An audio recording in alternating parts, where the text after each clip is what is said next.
when it comes to death, it's a really big issue. Death is frightening.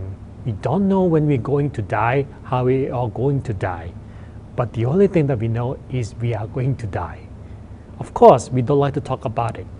In many cultures, speaking of death is a taboo issue. It's the issues that people try not to touch. That's why we don't even say the word death or dying directly. We try to use other words like passing, disease, in order to avoid confrontation with the concept of death, because it seems very frightening. When it comes to Buddhist teachings, how do we explain death? So back to exactly what they teach in Buddhism. In Buddhism, we talk a lot about the truth of life, the truth of the nature, because that's what the Dhamma really means. The word Dhamma means truth in the nature, or truth of the nature, or reality. So that's why when it comes to reality, we talk about how every life will go through these natures from aging, sickness, and death. And since we don't live one life, we believe in rebirth. So that is not the end. That is not just the end of the book, but simply the end of one chapter. And we're going to be reborn again and begin a new chapter. And this book is going to be very thick. And it takes years to write that book. Take very long time to finish the book. Until we end the book, so-called enlighten or attain enlightenment or attain nirvana. And that is a state we can really end the book. That's why when we talk about death, we talk about only one part of life. It's not about being pessimistic or being optimistic.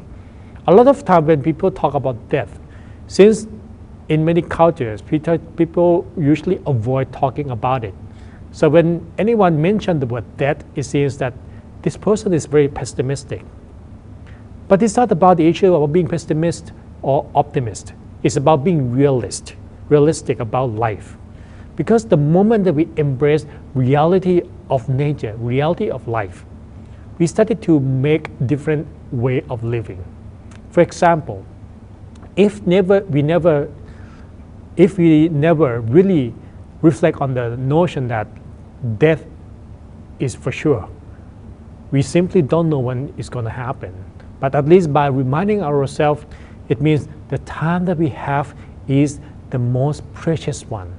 At least today, I am very fortunate to be alive. And I don't know how much time I got left. But what I can choose is, during this remaining time, what can I do about it? Because each thing that we do become karma. Every karma will create this positive and negative energy that will give the positive and negative outcome later in life or future life. So it means by recollecting the concept of death, it gives us a reminder to be more present, to use our presence more valuably. So that's actually what it means by recollection of death. Don't fall into the trap of, talking about death is very pessimistic. It's not about that. It's not about being pessimistic. It's about embracing reality.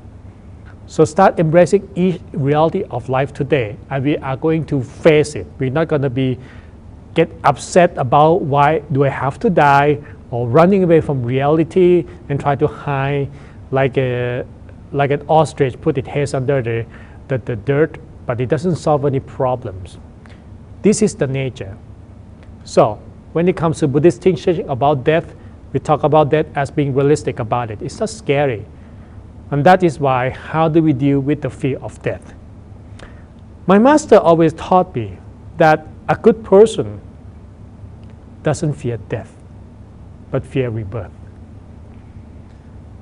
Death, if I have been a good person for the rest of my life, if everything I do in my life is good to myself and good to everybody that I know, even I don't know, but I have always been good, I have nothing to fear.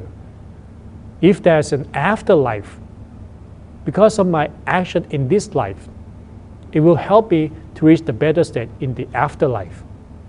Only a person who feels insecure about what's going to happen in the afterlife will be afraid of death, because they don't know where they're going to go. But if throughout my life I have been good to myself and everybody else, I got nothing to fear, I got nothing to hide. I can walk to death with my head held high. So that's actually how we confront the ideas of not worry about or fear about death, by reminding that today I am very fortunate. So I should use the time that I have right now to its maximum benefits. This is the choice that we can make. Since we don't know how much time we have in life, we only know that it's going to end one day. Future is a matter of later, sooner or later. So let me ask you one question. If today you go to sleep, can you guarantee that you are going to get up tomorrow? You may not. If you don't get up tomorrow, that would mean today is the last day of your life. Basically means every day we go to sleep, there is no guarantee that we are going to get up for the next day. That also means every single day can be the last day of our life. So, if you know today is the last day of your life, what are you going to do? Make money? Shopping? You don't do those things, right? That is a strange thing. A lot of time people live their life like there is no tomorrow, like there is no death, like they can live forever. But when we know that time is limited, we use the time different way. And that is the benefits of recollection of death. When we reminded ourselves that time is fixed, time is limited, we should use it wisely. Like if I don't get up tomorrow, what will be my last memory tonight before I go to bed? Just that it will change the way we see life itself. So when it comes to Buddhist teaching dealing with death, first thing first, be realistic about it. Embrace the reality. Number two, prepare for it by keep purifying our mind to be good. And third one, make sure that our future destination will be a positive one by doing the good things that we can in every moment of our life. If it comes, we can face it with our head held high.